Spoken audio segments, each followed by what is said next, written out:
भाई मैं ना बहुत बढ़िया बॉडी बनाना चाहता हूँ। हाँ 24 घंटे ना जिम में रहना चाहता हूँ, पर वो मोटिवेशन ही नहीं मिल रही यार। भाई वो देख श्रेया। ये इसी वजह से नहीं मिल रही मोटिवेशन। हाँ तू तो जैसे लाइक ही नहीं करता उसे। ओ भाई मैं इन चक्करों में नहीं पड़ता, ठीक है ना। सुन तू एक काम कर, तू अभी जा श्रेया को प्रपोज कर, वो तेरे को थप्पड़ मारेगी, तेरा दिल टूटेगा और तू सीधा जिम जा प्रपोज कर दे।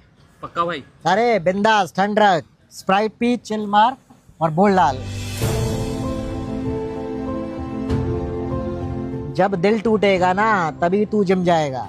ठीक है भाई। बोल डाल। हाय श्रेया, मैं आपको पसंद करने लगा हूँ। पागल, इतना टाइम लगता है बोलने में? मैं तो कब से वेट कर रही थी तुम्हारा।